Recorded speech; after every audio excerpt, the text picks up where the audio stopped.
Welcome, everybody. We're going to try to make this work. I just want to take a minute and just kind of like, things are kind of crazy out there right now. So I'd like for this to be a refuge to come and share our poetry and listen to other people, their poetry, have a kind of warm the world a little bit from the inside. So let's give it a go. I'm going to introduce you to our first group. We had Rob Catterton, thoughtful original pianist, best known for his album original music Calico Cat. He published 3 solo albums featuring by the Grateful Dead and the Beatles, as well as a diverse collection of singles. Peace through music. Love to you all. Rob Catterton. We have Anika Snyder. She's been here a few times. She kind of new to the business is from my point of view, and is moving through the poetry, found a home with the poets, and welcome, Anika.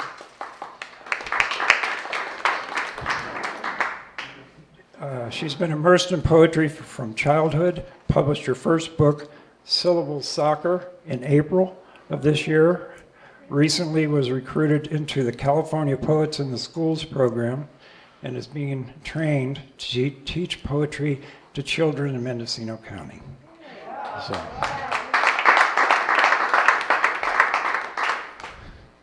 Lin Marie deVincent, where are you? There you are.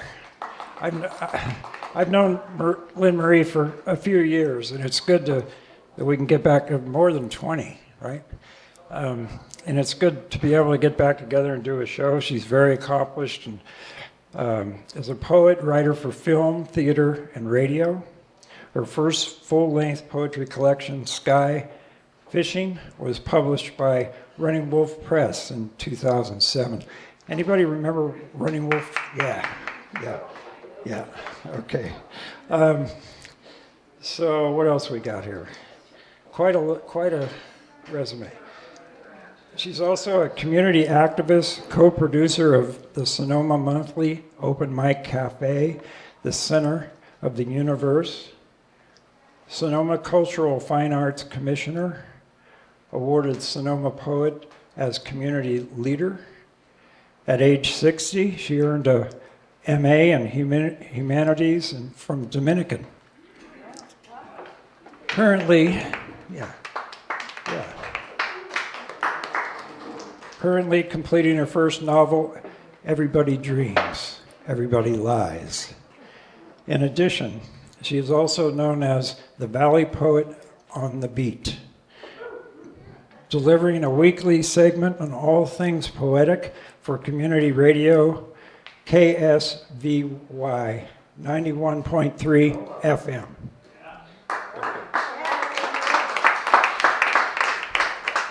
Okay, Elizabeth Herron, whom we all mostly know and love. So, I'm not going to talk about, there's too much to talk about. Last collection, In the Cities of Sleep, poems centered on the ramifications of a warming world. It was short-lived for the Northern California, shortlisted, excuse me again on that one, for the Northern California Book Award for Poetry. She is an author of 4 chapbooks, 2 previous collections, part of a loose gathering of poets identifying bio-regionalist writers, a tag that never quite caught on and transmorphed into eco-writers. She thinks of herself more broadly as a poet of witness. Elizabeth is a fellow of the International League of Conservative Writers and the very stuffy Association of Psychological Science. The Mesa Refuge of Writers for Writers, the Foundation for Deep Ecology, and the National Endowment for the Arts. along with poets and writers who have supported her work. Elizabeth Herron.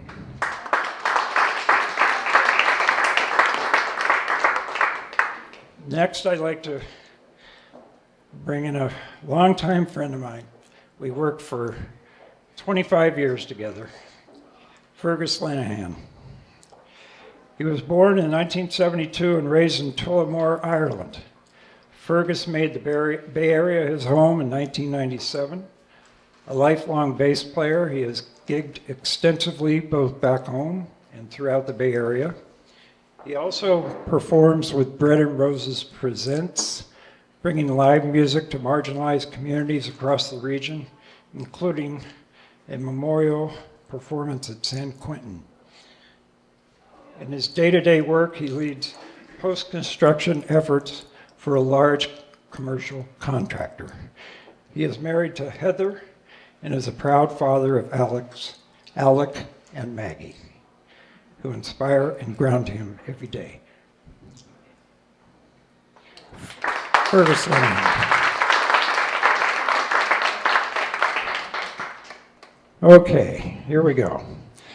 I'd like to thank Bradley Dee, who's doing the video recording, Rob Catterton, and Big Rob, excuse me. Let's see here. Rob Cervantes, doing that. And last, it should be first, I'd like to thank Casey Williams for carrying the dream forward.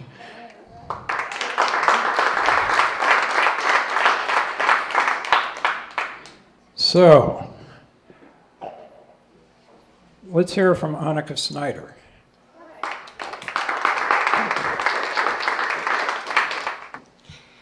When I was considering what I wanted to do today, I wanted to pull a more modern look about how Ireland has transcended and touched my life. I'm Irish, if you would believe that, in some capacity. I didn't actually know for the longest time, I just assumed I wasn't. And people kept asking me, and I said, no, I'm not. Turns out I am. And the first poem I would like to share was actually a breakup poem, and I was in Ukiah, where I'm from, and my boyfriend had gone to Ireland, and we were in the middle of a breakup, and so Ireland to me became a place that was physically and emotionally distant from me. It became a paradise I wanted to reach, and so I wanted to share that poem.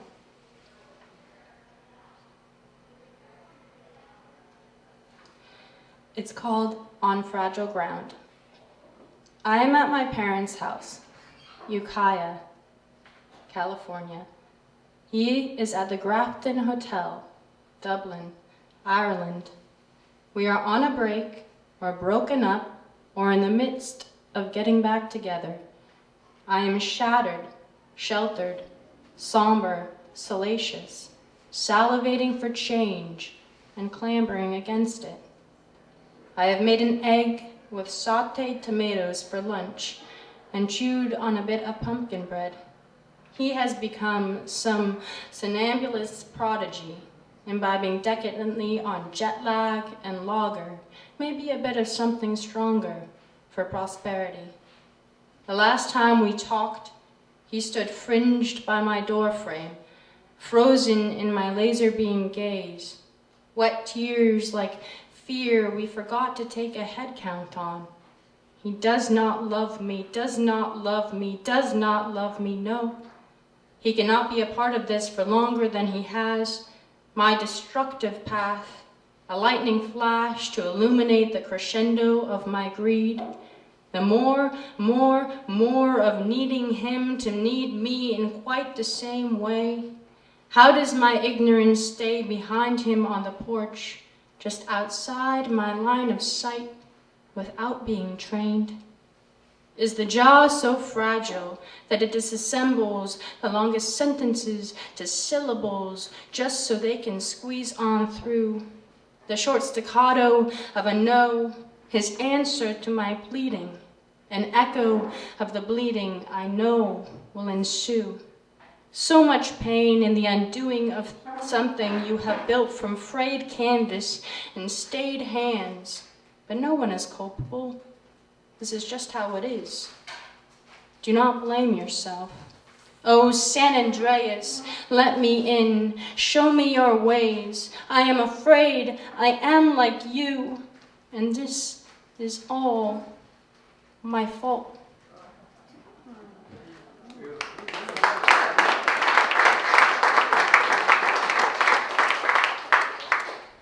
And then in appreciation of Women's History Month and to tie into the theme of Ireland, I would like to share a poem that is in dedication to my aunt who was, she passed away. She was Irish Catholic. She was one of the strongest women I knew. She made a way for herself independently in her 20s. Bought a farm in the 70s, was a teacher for over 30 years. She was the best example of womanhood and strength that I have ever witnessed, and she inspires me daily, and I wish she could be here today. This is called Our Teacher's Teacher. Oh, just, sorry, to give a little bit more context, she wasn't necessarily like the biggest into poetry, but she loved this one poem about a tree. And I had only ever heard it from her. And one day after she had passed, I was at a river, I had a book, and I opened the book, and it was that poem. And I just felt her with me. And so that's the context of the poem. Have I memorized beyond your scope and syncopated rhythm? Anything rudimentary and rote has been resilient to me, and I have inhaled the waters you refused to wade in. Somehow we ended up at the same place with a poem about a tree and me, propped open like the book in my hand, flayed by grief and remembering, happy too, happier than I knew I could be in remoteness. And you, having shown up at the river in a little book, and your voice beyond time, beautifully bound, spines bowed and transformed absolutely by the tutelage of intellectual religion. My God, we prayed to the same omen and found ourselves as completely in the favor of divinity as the day we were born. And the day you died, somehow sublime again, with you in the sky and me beside myself by the river, knowing forever your love. The trees looked kindly at us, and I felt you above me just as much as they, watching happily while the water babbled its broken bubbles to the beneficent day. Thank you.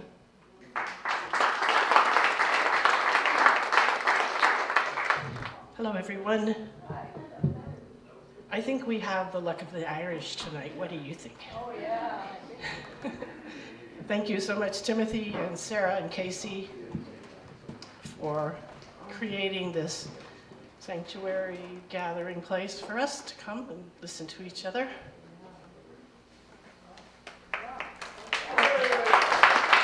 Yes.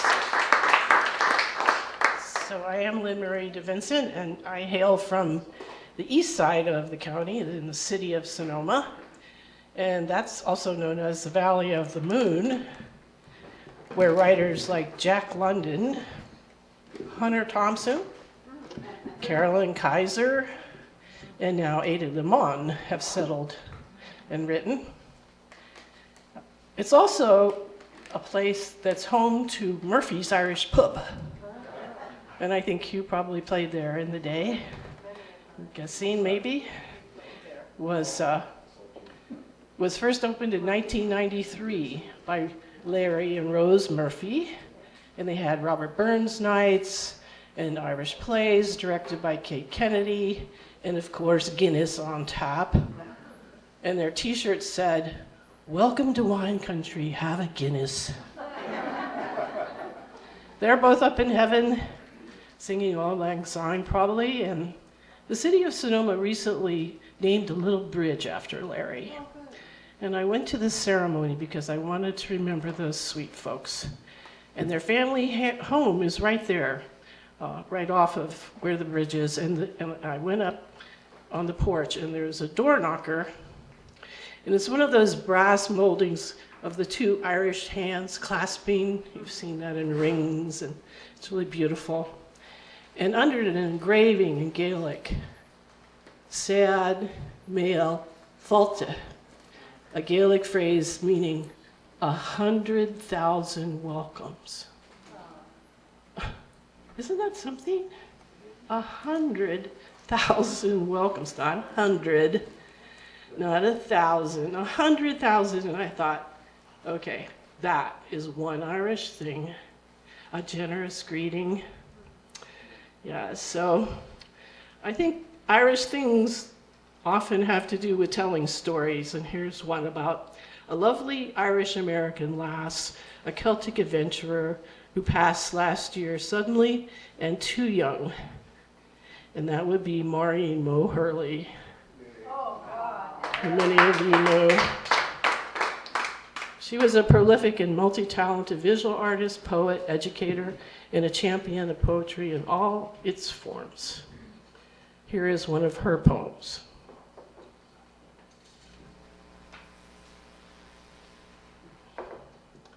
Building a wall. Build a wall made of dusk and old saguaro lace. Sew it with threads of tumbleweed and twilight. Then weave it into a net to catch the errant stars as they cross from one no man's land into another, marking that liminal shore where the voices of dreams become tangible, where the ragged mouth of time bends to its own vagaries. Tell us stories of the old ways. A wall where the past and the future merge into a shoreline where it is always now. No borders. Nothing is written in stone. The old stories of sand at rivers' mouths whisper a journey of unimagined time. Let the river touch the sea until the sea and sky become one. Call off the coyotes and let the voices of the wind travel through razor wire and border crossings unimpeded by politics and greed.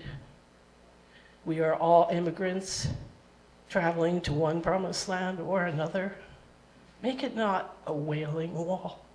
Make it a singing wall, filled with the wings of prayer rags and the gods of hope, where the vagaries of war, smoldering on battlefields and contested borders, becomes a thing of the past, where the politics of religion no longer divide us, and we move free as the clouds on the horizon. Maureen Hurley.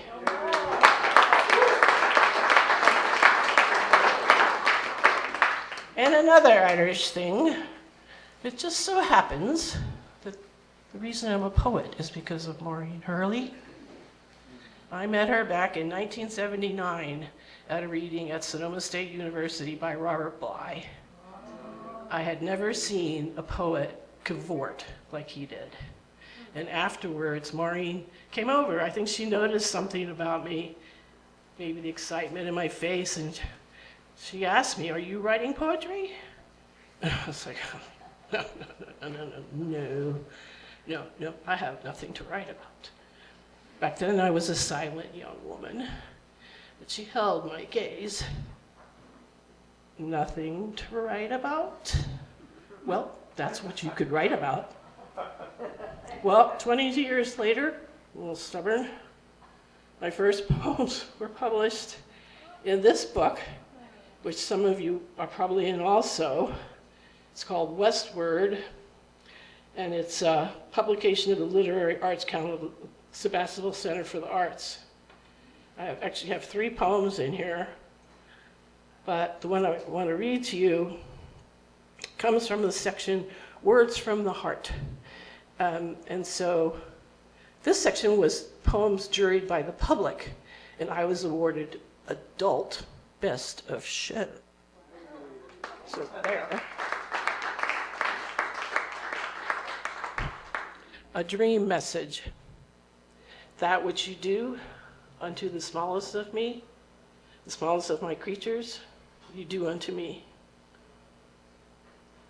Brother Deer and Sister Wolf have become friends. They walk across the narrow, fallen log close behind one another, balanced in safety. The old, dead tree offers its backbone so Deer and Wolf can reach a new land. Turning to us two-leggeds, they say, everything that lives is part of everything that dies.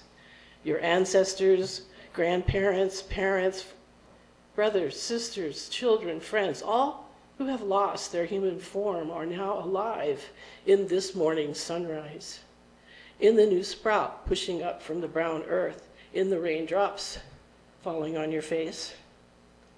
To honor the blossoming red rose is to honor your wife whose heart failed. To praise the migrating geese is to praise your child who flew too soon. To love the deer in your garden is to love your sweet husband who tenderly kissed you goodnight. Look around. All that once lived lives still. Walk across the fallen log with us to a place where all life is sacred. And so say, Brother Deer and Sister Wolf. Thank you.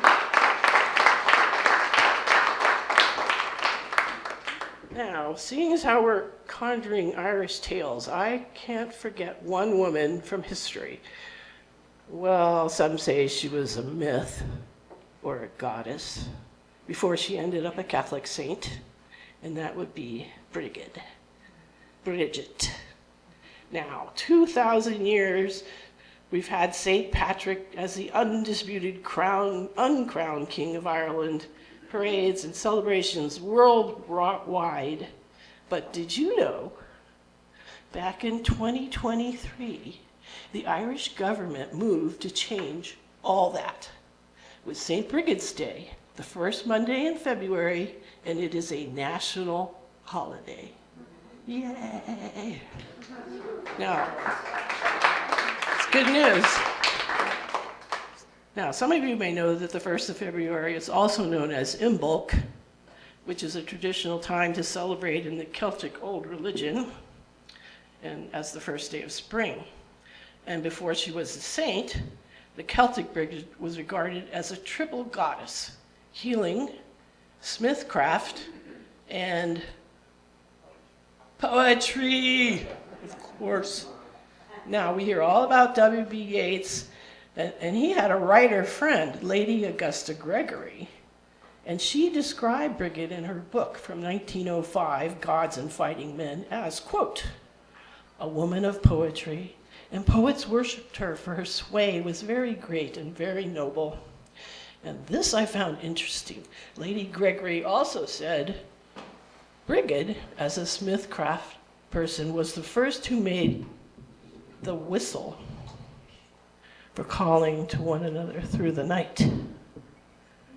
So it just occurred to me that this little tool has become important as an emergency signal today for those who are on the streets in the communities dealing with the doomed troops of ICE. So, to Bridget, I'm going to call in her sacred flame. This is a piece from Rebecca Myers. Bridget, the flame of creativity, bring forth poetry, music, art, the flame in the head that enlightens, inspires, and motivates, the flame of the forge that shapes and transforms, the flame of healing in the hearth, hands, and heart, the flame of the strengthening sun and waking earth. Huzzah, Bridget. So, in the honor of Bridget, I have chosen a piece from my book, Sky Fishing. Keep your feet on the ground, woman. Slap mud, toes, dig, dig, dig, down in the ground. Up come lost roots, snaking, twining, tickling, reminding me of life before shoes. Cut glass slippers on dancing feet, dainty, like the sweet foot of the fox, but bitten almost in half by the teeth of the trap. I leave both shoes behind at the ball. The prince can wear them himself. I walk barefoot through the yellow mustard fields to greet my stepsisters. Their jealousy turns from green to rose as I show them how to unwrap their bindings. Miles and miles of silk and satin, wool and cotton stretching back to the beginnings of fashion.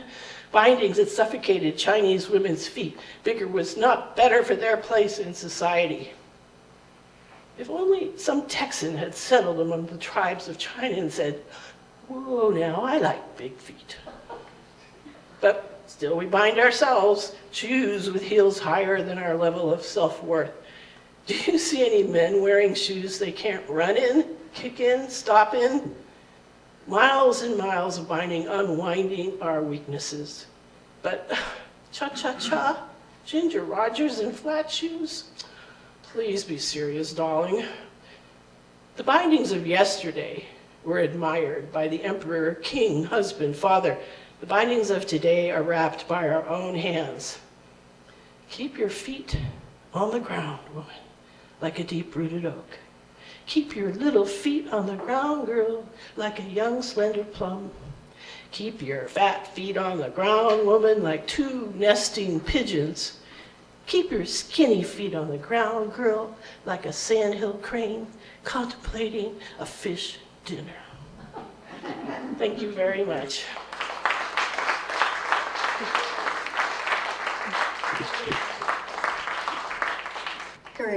Hearing one of Maureen's poems, very moving to me, and I loved the poem.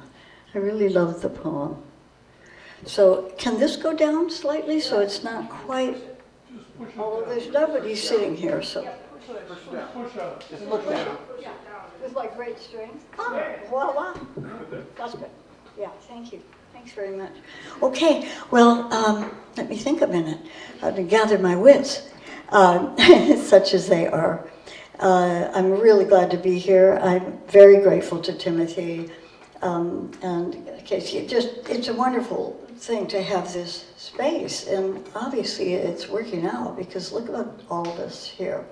And so I'm just like hats off, and thanks so much for making space for poetry, expanding the space for poetry that we want in our lives. My own background, I thought I might say something about this.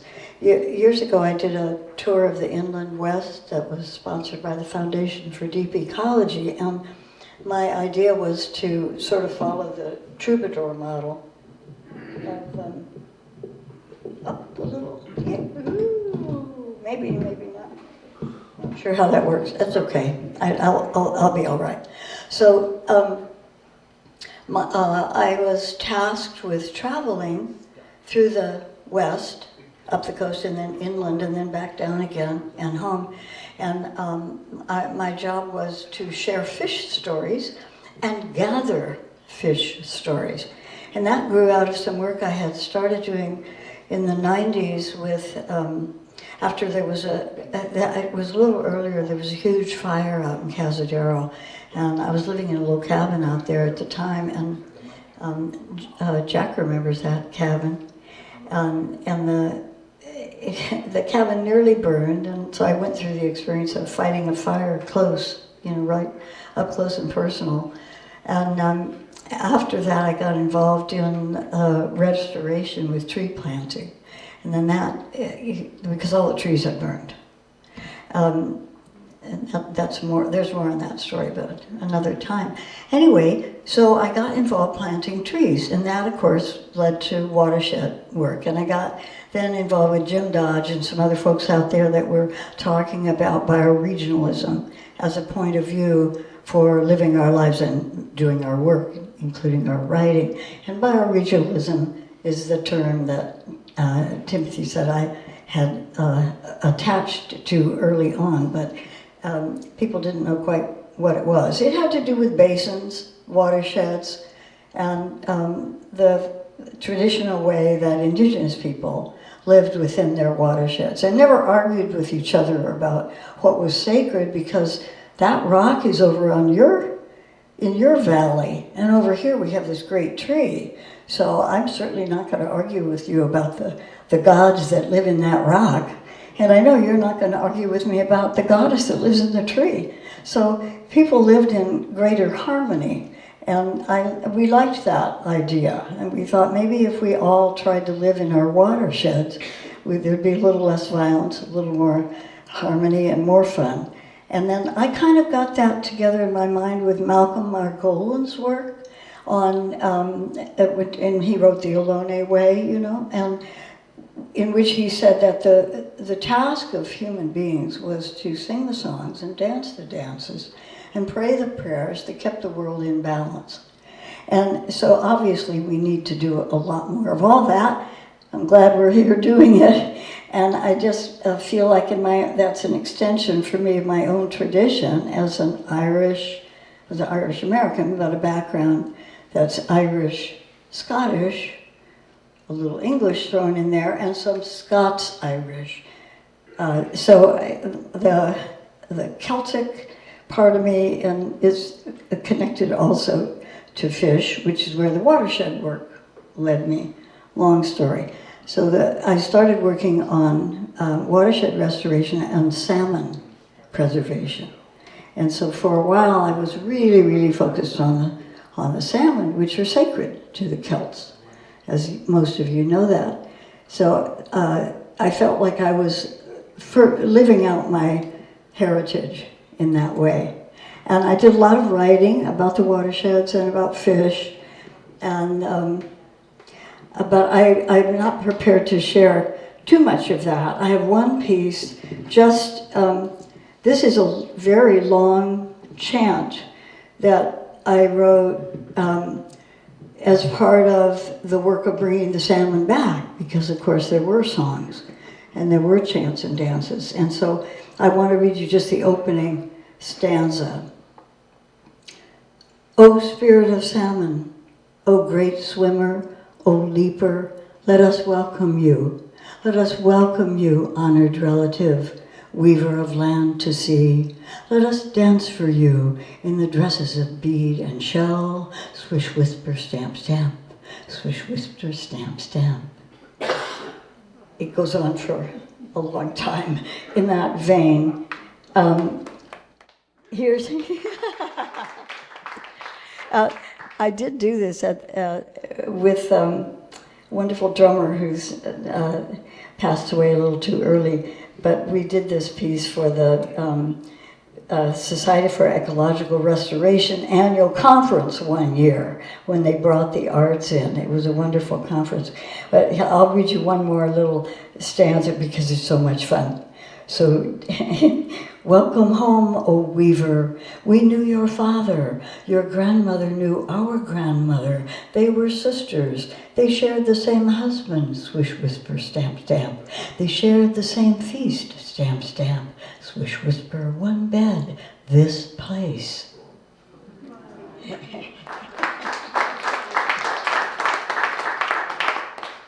But we are here to talk about Irish writers.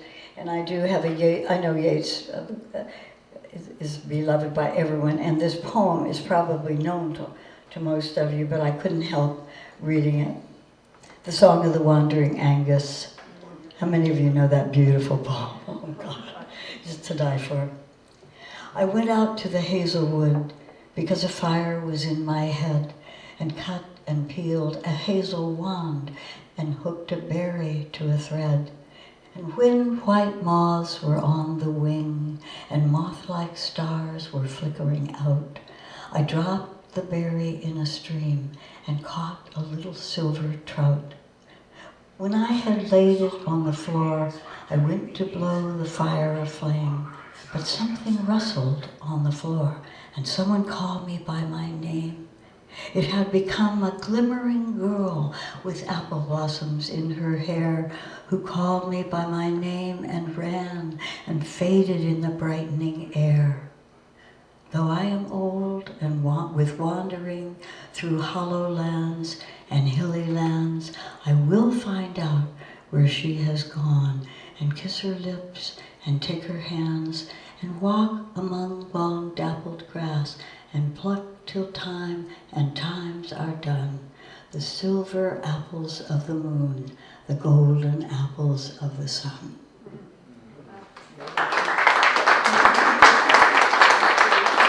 That's just such a beautiful, beautiful poem, and wonderful for all. I was going to make some comment about psychology, but I won't. I'm going to read one more poem because I can't resist the opportunity, and this is it. It's I've been working on a very small collection. I've only about 6 poems so far, and they're connected. They're all interconnected. And this is called Lament in the Long Silence. And the long silence refers to an earlier poem where I talk about the year that Stalin, the years after Stalin executed 34 poets in one night in Belarus. Lament in the long silence. My body an old tin cup you drink from, branches singing forth the bird-filled light. Nights without you are dust to dust, and coins tarnished by hunger, a moon in the wells dark, scattered prayers, a chattering wind, the mornings quiet. Run a magnet through sand and see how something organizes around the innocent absence of air. Something pulls the iron out of the empty sand. Just so, meaning rises out of nothing but longing. We have only a few words, the drought, the possibility of rain. Careful not to mention our doubts, for doubts are dangerous, and then you're gone. There is a secret to the moon rising full twice a month. There is a mystery underneath the stars in the velvet night. There is a silence under what is spoken. I could bang a spoon against my tin cup. The rhythm might comfort the place where you are. Thank you very much.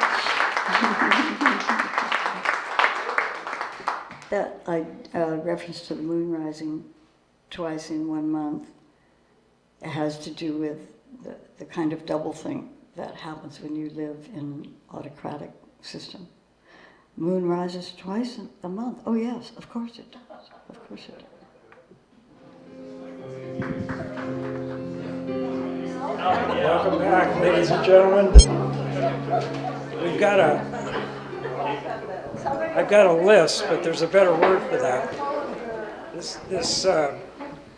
We put together a program with poetry, and each person is going to come up and introduce themselves and introduce the poem. We want to keep the flow going. So we have Gwynn O'Gara, Fergus Lenehan, Anika Snyder's going to read some James Joyce. Myself and Rob are going to do Yeats. Hugh Shacklett, I'm not quite sure what he's going to do, but it's going to be fun. It's going to be fun. Lisa Shulman. I see I forgot your first name. It's still me. Okay, well that's 2 mistakes that I've made so far. Jack Crimmins. Yeah. Dave Setter, excuse me. Bill Vartnaw. Yep. Fergus Lenehan. Keep the mic, bud. Oh, I dropped the mic. Okay, what name did I forget? Bill Vartnaw. Okay. Fergus Lenehan.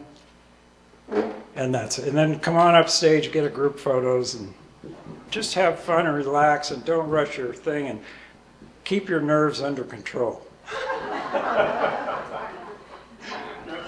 First, Gwynn O'Gara.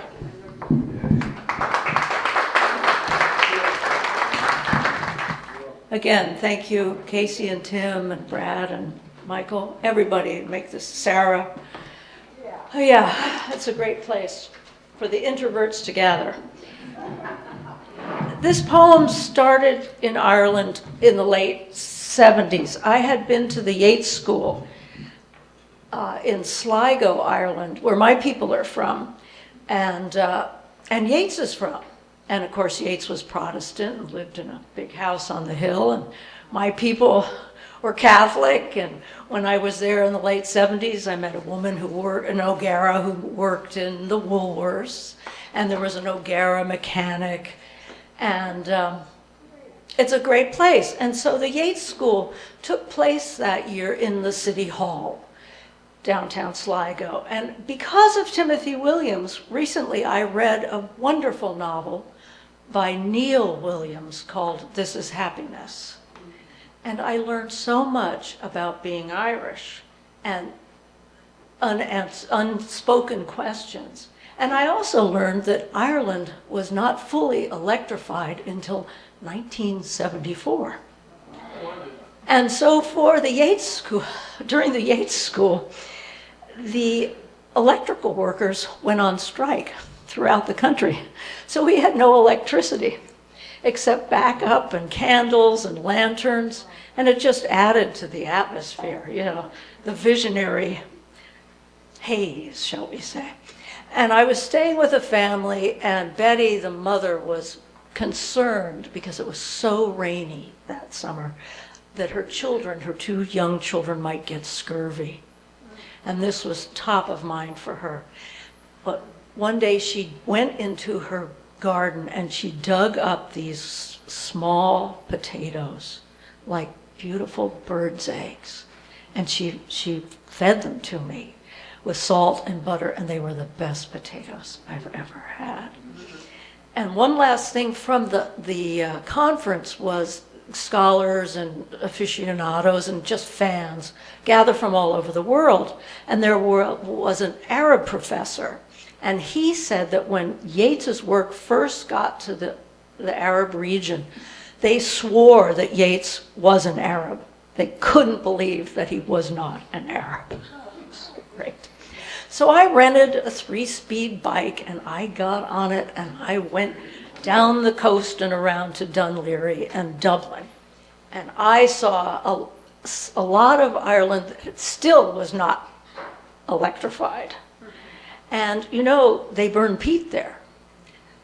The British took all the trees for their sailing ships, and so the hills are denuded, a lot of them. And they have a special spade to cut the turf, which is basically a bog. If you've ever read Seamus Heaney about the Bog Queen, that was about the time that the archaeologists were digging and finding Maeve, you know, I called her Maeve, the Great Queen, her bones. But the peat is soaking wet. So they pile it up in a certain way to air it out, and then they bring it inside and they burn it, and it smokes. It's a hard country. So I'm on my bicycle, and it's rainy and it's isolated. I am in the middle of nowhere. There are flocks of sheep from time to time with an actual shepherd that have to cross the road, so we have to wait. It could be a car or a bicycle. It was wonderful. But anyway, I'm in the middle of rolling hills, curving around, and there's a phone booth right on the edge of the coast. It's a lot like our coast, you know, big drop to the rocks. And this is where this poem started. And it's addressed to my oldest friend, Tina, who at the time was living in LA and she was in show business, just beginning. And this is the poem. To Tina in West Hollywood, from me in County Clare. I'm cycling alone down the coast where rocks and sky are doused with salt, and old men with donkeys haul dulse. In a telephone above the spray, I wonder, can I call and entice you away from LA to come and watch a man and a donkey cart weeds for their fields? A man with foam-colored hair, a donkey with fur like a cloud, plod and slip over the slime-cloaked stones. Do they know the oak groves where pilgrims stop to pray? Is their farm pitted with cairns, fertile with bones? Do they gather sheep horns off hidden slopes? Black and silent in the silver air, the telephone tells me what I can't hold and what holds me. I drop my wish and slowly head for home, trailing kelp over the earth, popping pods that pour dark gold. Thank you. Thank you all. Go raibh míle maith agat Tim agus Casey. 100,000 thank yous to Tim and Casey. Fergus, raise the microphone. How about now? That's better. This is a poem called Treasure Loves of the World by Timothy Williams. Treasure loves of the world, for their hearts are open. You, working man, working woman, would you be so brave to hold one cluttered mind open to an open heart? The mountain I stand on is vibrant and a full moon lies before me, hypnotic and calming those restless winds. The point is love, only love. Dare we pray for the loves of this world, man, woman, all lovers in the world. A spirit calls as if from heaven on earth. It says ours is too serious a life. Notice them on the street corners, in parks, in natural places. Treasure them. Listen to their divine vibrations. They will love us. Notice them on street corners, in parks, in natural places. Treasure them. Listen to their divine vibrations. They will love us. So today, I ask you one thing only, to mend those bridges. Shake loose the hidden bitters from yesterday's, pain, angers, and fears, and trust in making up. For these lovers of the world, making amends, truces, working, playing. Hey, I see a couple of them now, running naked in the woods.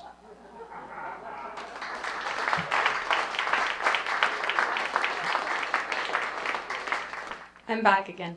I'm going to read 2 James Joyce poems. The first one is called Strings in the Earth and Air.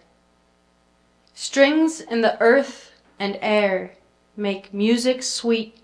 Strings by the river where the willows meet. There's music along the river, for love wanders there. Pale flowers on his mantle, dark leaves on his hair. All softly playing, with head to the music bent, and fingers straying upon an instrument. The next poem is called All Day I Hear the Noise of the Waters. All day I hear the noise of the waters making moan, sad as the seabird is when going forth alone. He hears the winds cry to the waters monotone. The gray winds, the cold winds are blowing where I go. I hear the noise of many waters far below. All night, I hear them flowing to and fro. Thank you.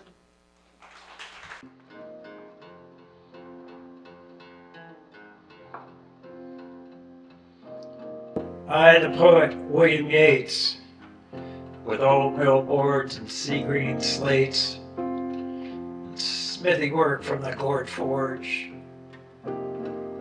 restored this tower for my wife George. May these characters remain when all's in ruin once again.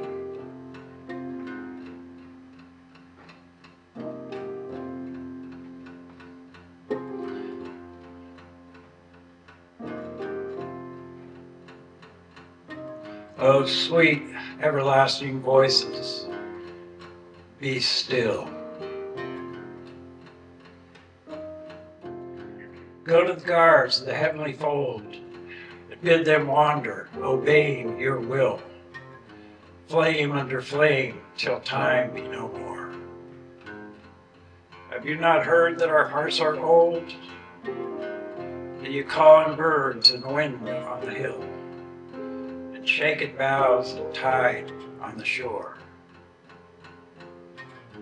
Oh, sweet, everlasting voices, be still.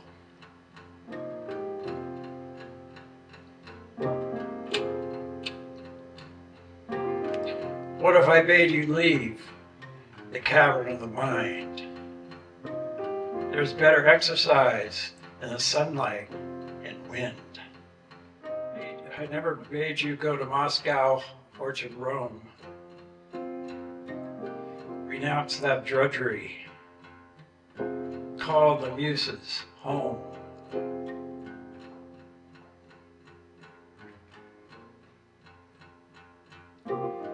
Seek those images that constitute the wild, the harlot and the virgin,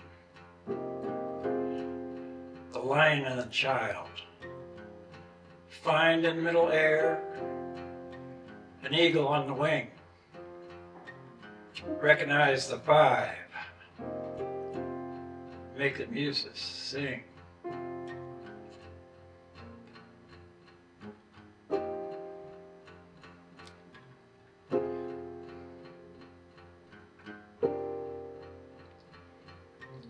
We who are old, old and gray, oh so old. Thousands of years, all we're told. Give to these children, new from the world, silence and love. In the long, dew-dropping hours of the night and the stars above. Give to these children, new from the world, rest far from war. Is anything better? Anything better? Tell us more.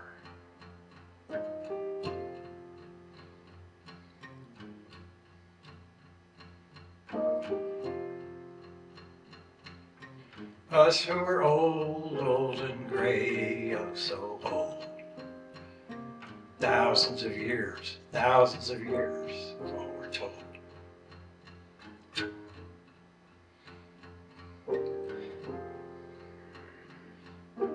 My 50th year had come and gone. I sat a solitary man in a crowded London shop, an open book, an empty cup on the marble tabletop. And on the shopping street I gazed, my body of a sudden blazed.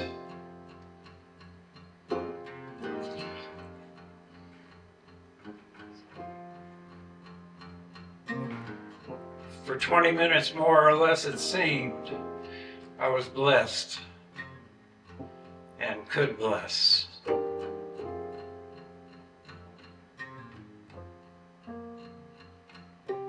We who are old, old and gray, oh so old.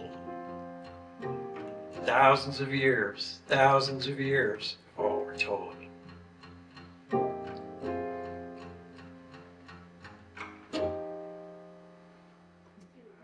Thank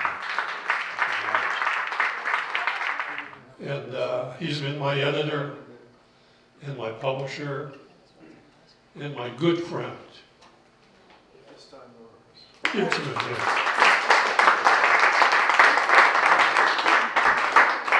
I was fumbling around about what I was going to do. I suggested a couple of things to Tim, and then my wife, the lovely Christine, said, "Don't be a lazy bastard. You're a writer. Write something." So I did. I was going to read pardon me, not Lake Island, the other beautiful poem that Yeats wrote, but You beat me to it, and you did good. So here we go. This is notes on the gravesite of W.B. Yeats. Once on a journey to Ireland in County Sligo, I happened upon a cemetery. Contained a grave. This is stupid. Let me get this up where I can see it and look at you at the same time. Contained a grave of some importance. By accident, I had found the resting place of one of my favorite and greatest inspirations, William Butler Yeats. In my younger days, his words had become my words. I learned from him it was possible to create something not seen before, something of beauty, something wonderful, something to remember. Life leads us where it will. Our thoughts do the same. Yeats led us over hills to unseen meadows, to soft nights and love's embrace. Like Angus, we wander, discovering melodies and poems and small silver fishes. Like Angus, in my life, I have wandered as I sang my own song. When I am old with wandering, when my time is done, I shall sing myself to sleep.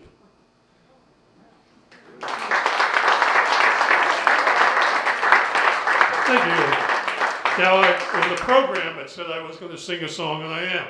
This is called Tomorrow. This is a song you can put in your pocket and tour the world, as I have. And when you're in a pub or a bar or whatever, you can sing this song, and people will buy you drinks. This is a good thing. It's a song called Tomorrow by Bob Gibson. I started on a journey about a year ago to a little town called Morrow in the state of Ohio. I was never much of a traveler and didn't really know that Morrow was the hardest place I'd ever try to go. So I walked down to the station for my ticket and applied for tips regarding Morrow, not expecting to be guyed. Said I, my friend, I'd like to go tomorrow and return. No later than tomorrow, for I haven't time to burn. Says he to me, now let me see if I have heard you right. You'd like to go tomorrow and return tomorrow night. You should have gone tomorrow, yesterday, and back today. For the train that goes tomorrow is a mile upon its way. If you had gone tomorrow, yesterday, now don't you see? You could have gone tomorrow and returned today at 3. But the train today, tomorrow, is a mile upon its way. And you cannot go tomorrow anymore from here today. Thank you. Thank you, Tim. Yes, excellent. So I'm Lisa Shulman, and I'm going to read From the Cure at Troy by Seamus Heaney, which I love. Human beings suffer. They torture one another. They get hurt and get hard. No poem or play or song can fully right a wrong inflicted and endured. History says, don't hope on this side of the grave. But then, once in a lifetime, the longed-for tidal wave of justice can rise up, and hope and history rhyme. So hope for a great sea change on the far side of revenge. Believe that a farther shore is reachable from here. Believe in miracles and cures and healing wells. Call miracle self-healing, the utter self-revealing double take of feeling. If there's fire on the mountain and lightning and storm, and a God speaks from the sky, that means someone is hearing the outcry and the birth cry of new life at its term. It means once in a lifetime that justice can rise up and hope and history rhyme. Thank you. Hi, I'm Jack Crimmins, and my great-grandparents came over from Ireland, most of them. I have one grandmother that's adopted, so she's kind of a wild card. In the 1890s, from County Cork and Kerry. And this is, I'm going to read two poems. One from my first book, Kit Fox Blues, which Diane DePrima published for her press in 2006. And I got to Dublin on May 5th, 1981, the day that Bobby Sands, the first of 10 hunger strikers, died. And he was doing time in Long Kesh prison, 14 years for firearms possession after a shootout at a furniture company in which no one was killed. After a bombing there, no one was killed. So I got to Dublin, and there were people in the streets down at the GPO, the General Post Office, and a few days later he was buried up north, and this is what happened in Dublin. Dublin in the rain. Walking the slick, wet roads of Dublin in the rain, Bobby Sands is buried today. 3 rows of mourners circle the city. Keep it straight, tighten it up there, lads. Women, men, long hair, suits and ties, a priest whose brother is a hunger striker. The casket carried home farther north. Earlier, shops closing. A storekeeper says they're expecting riots. Said as easily as expecting rain. Last evening at O'Donoghue's pub, Willie on guitar, me with harmonica, a man comes up to us saying, Sands is dead. Play it any way you can. I sing, Brother Bobby in his grave, let Ireland be free today.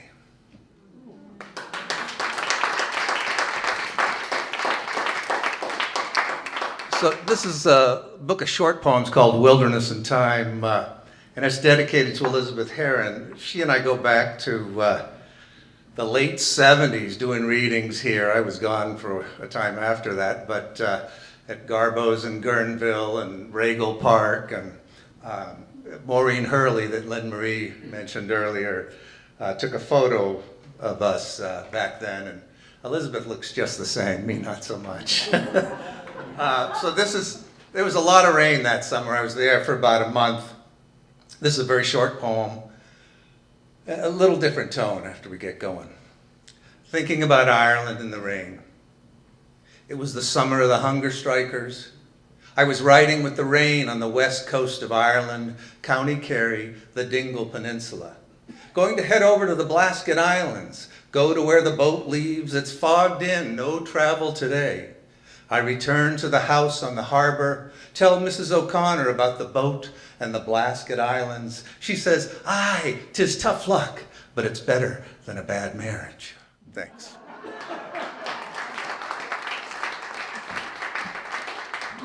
All right, I'm Dave Setter, and you can remember how to pronounce my last name because it's like Irish Setter. In fact, that was my nickname on the playground. The kids would say, hey, Irish, you run a hook and ladder, don't run a slat. And so, yeah, I'm Dave Setter. I'm going to read 2 poems, one by Patrick Kavanagh, and I'm starting with that one for reasons I'll explain later, but both poems invoke angels. Patrick Kavanagh, On Raglan Road. On Raglan Road, on an autumn day, I met her first and knew that her dark hair would weave a snare that I might one day rue. I saw the danger, yet I walked along the enchanted way, and I said, let grief be a fallen leaf at the dawning of the day. On Grafton Street in November, we tripped lightly along the ledge of the deep ravine where can be seen the worth of passion's pledge. The Queen of Hearts is still making tarts, and I not making hay. Oh, I love too much, and by such is happiness thrown away. I gave her gifts of the mind. I gave her the secret sign that's known to the artists who have known the true gods of sound and stone and word and tint. I did not stint, for I gave her poems to say, with her own name there, and her own dark hair like clouds over fields of May. On a quiet street where old ghosts meet, I see her walking now away from me so hurriedly. My reason must allow that I had wooed not as I should, someone made of clay. When the angel woos the clay, he'd lose his wings at the dawn of day. Very traditional, kind of a love poem. Now that one is, if you want to look up this poem on your own, it is supposed to be sung to the air, The Dawning of the Day, but I was not going to try that. But if you want to try it on your own, in the privacy of your own home, give it a try. So the reason I'm reading Yvonne Boland's poem next is because of this quote by her. Boland was quoted in an interview for Poetry Nation Review as follows. The relation between what went into the Irish poem and what stayed outside it was both tense and hazardous for an Irish woman poet. I've said before that one of the real changes in Irish poetry is that women have gone from being the objects of the Irish poem to being the authors of it. Right? So in honor of Women's History Month, I am going to read a poem by Yvonne Boland. And it connects our two cultures, right? We have wildfires in California. Do you know they have wildfires in Ireland? They do, right? And so Yvonne Boland writes about this wildfire in the context of angels. The title is Hide This Place from Angels. Tinderbox weather, even the winds were on fire. At dusk the ground was hard and the air dried. A single star rose over the charred garden hedges and white beams of our neighborhood. Tinderbox faith, those centuries in the dark, the sinner's moving lips and patient look, the syllables seeking a miracle, dried to kindling, waiting in drought and silence for a spark. August, high summer in an Irish town, tide sheaves and a sea haze near the ocean, a statue of the Virgin, a passerby at her shrine who sees her move, who sees her step down. Let the blaze begin and continue in Ballinspittle and Kinsale. Men watched as the impossible became believable, as virgins ceased to be unavailable, as they wept real tears under sky blue creases and plaster veils. I lived far away when the sun rose over the suburb with its slate roofs and leaf cover. News came in of a season of heat and fever no one could remember happening before in those parts, not ever. I leaned on the windowsill. The sky was still light. The air had heat in it and some dew, and soon the weight of the lives we lived would become inert house and tree shadows, odd simulacra of a summer quiet. South of me, where the roots of the lilac had died, where fuchsia hung down over stone walls on the road, waiting for salt, waiting for rain, I understood how deep they went, those thirsts that could not be satisfied, and should have felt them, should have entered them. Instead, I stood at the open window. Hide this place, I said, from angels, from the terrible regard of those who come to find them, shelter it. I watched the tops of the Dublin hills burn out all evening, and the helicopters with their iron freight and tonnage of water dropped down what was not the wild rain they had failed to imitate. Yvonne Boland. Yeah. And she directed the Stanford Creative Writing Program for a while. So she was a woman of two nations, Ireland and the USA. So Thanks, everyone. Next up. Howdy, I'm Bill Vartnaw, and I'm dedicating my reading tonight to my step-grandfather, Phil Milrick. He was one of the last blacksmiths in Sonoma County. And his brother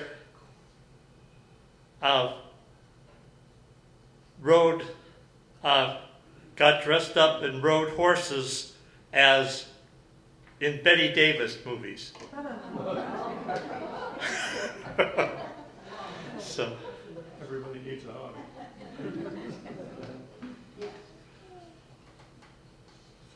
And one more thing.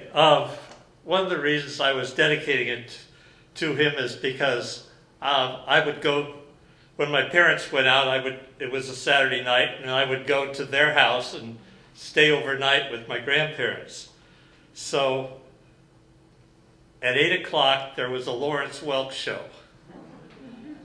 I did not like Lawrence Welk. So I went in, and the one book that my grandmother had was 19th century poets. And that's where my interest in poetry started. So this is from William Butler Yeats, The Wild Swans at Cool. The trees are in their autumn beauty. The woodland paths are dry. Under the October twilight, the water mirrors a still sky. Upon the brimming water among the stones are 59 swans. The 19th autumn has come upon me since I first made my count. I saw, before I had well finished, all suddenly mount, and scatter wheeling in great broken rings upon their clamorous wings. I have looked upon those brilliant creatures, and now my heart is sore. All's changed since I, hearing at twilight, the first time on this shore, the bell beat of their wings above my head trod with a lighter tread.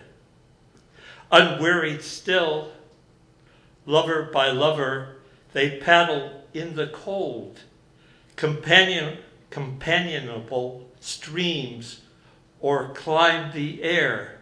Their hearts have not grown old.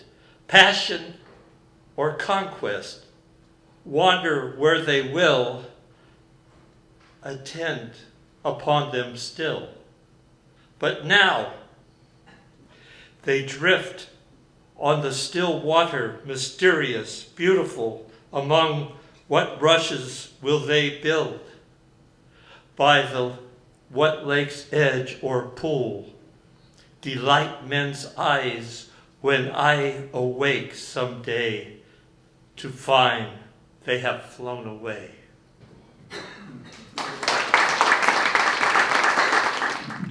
I'm going to let you in on a little secret.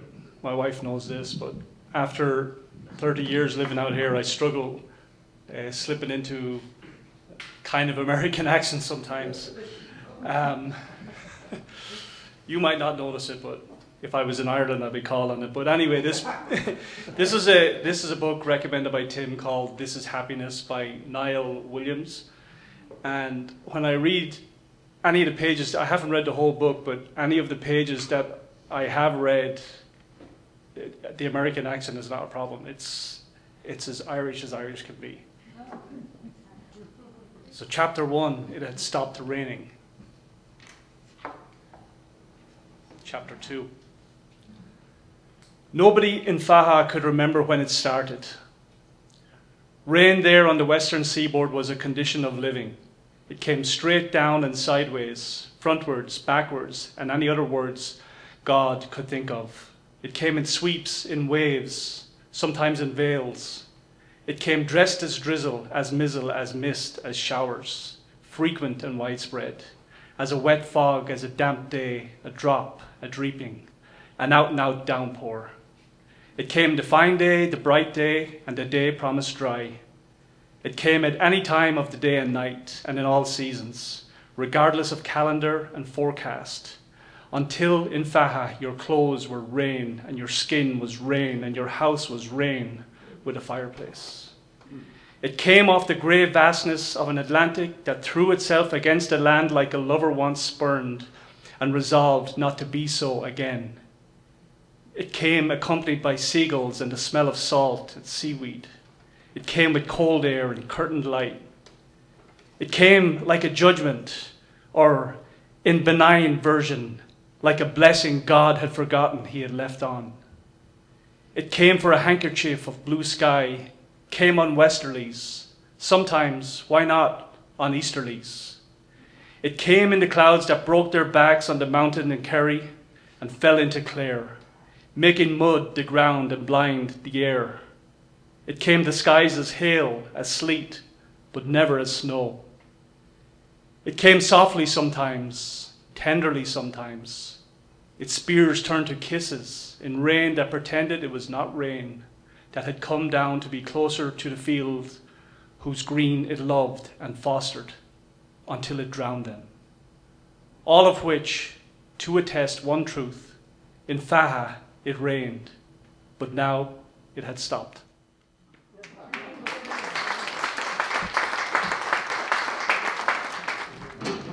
So when I was in Ireland, I was in Dublin. Bobby Sands died and went over the continent, as they say, after that, and then came back because I sat in a class at Trinity College Dublin by a professor, poet, Brendan Keneally, who wrote the Collected Irish Verse, or he edited the Collected Irish Verse, and I went to a Listowel Writers Festival out in the West on return, and there was I read this America poem that I'd written at 19, and the guy came up to me and said, "Hey, we wouldn't write a poem like that over here." It was kind of rollicking and, boisterous. And his name was Michael Cody. You can get his books from Gallery Press in Dublin.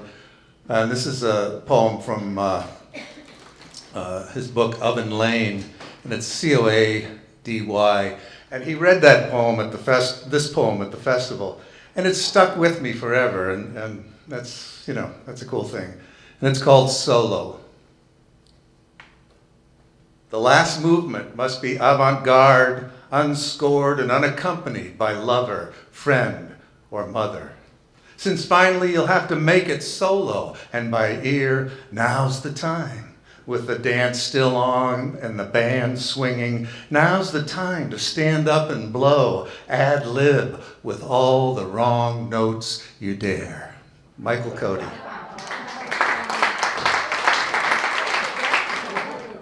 Timothy had asked me to do a poem. He goes, "Well, surely you must have a favorite Irish poem." No clue, but my daughter works at the library in Kansas, and her mom was Irish, and she's very Irish too, my daughter, and they love Irish, and they love St. Patrick's Day. So I asked her, I go, "Do you have a favorite Irish poem I could do?" And she goes, "Yeah, I'll think about it."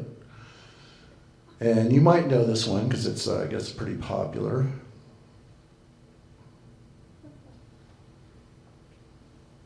And it's short and sweet. The Irish Curse. May those who love us, and those that don't love us, may God turn their hearts.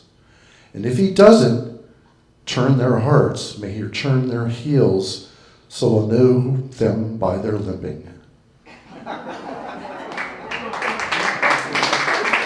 This was an alternate selection, should there be enough time, and there is enough time.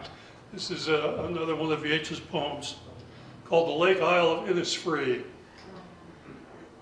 I will rise and go now. I have to read this, so I can't look at you. I will rise and go now, and go to Innisfree. And a small cabin build there of clay and wattles made. 9 bean rows will I have there, a hive for the honeybee, and live alone in the bee-loud glade. I shall have some peace there, for peace comes dropping slow, dropping from the vales of the morning to where the cricket sings. There midnight all a glimmer, and noon's a purple glow, and evening full of the linnet's wings. I will rise and go now, for always night and day I hear lake water lapping with low sounds by the shore. While I stand on the roadway or on the pavement gray, I hear it in the deep heart's core.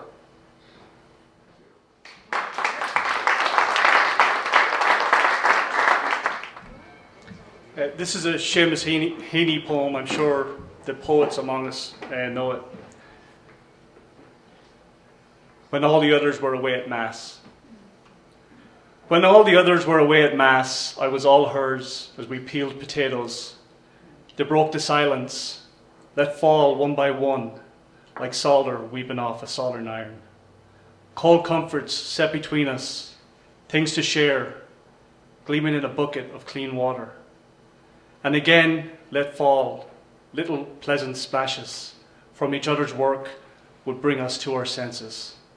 So while the parish priest at her bedside went hammer and tongs at the prayers for the dying, and some were responding and some crying, I remembered her head bent towards my head, her breath in mine, our fluent dipping knives, never closer the rest of our lives.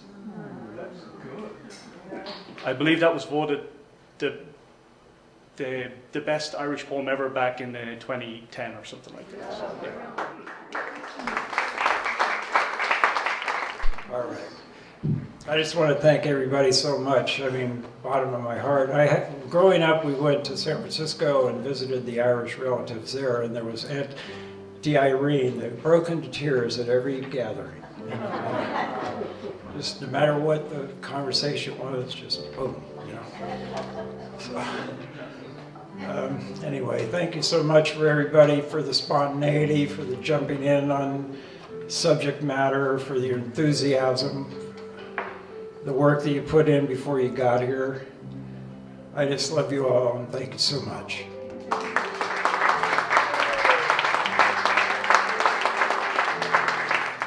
Can we get a group photo of the readers? I think it'd be something to take to this.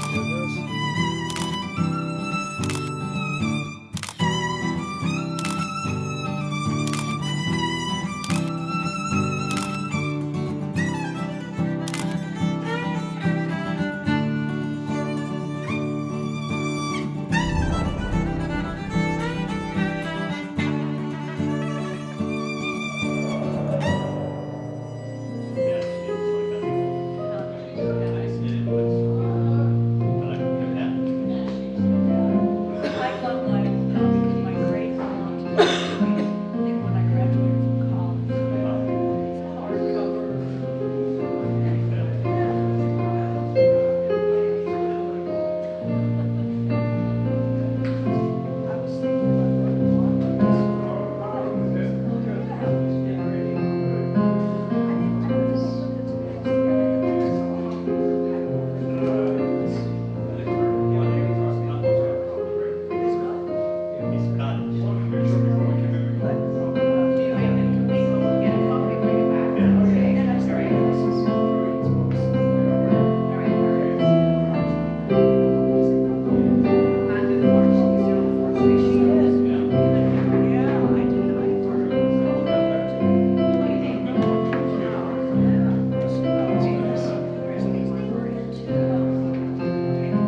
Thank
you, Rob Catterton, our music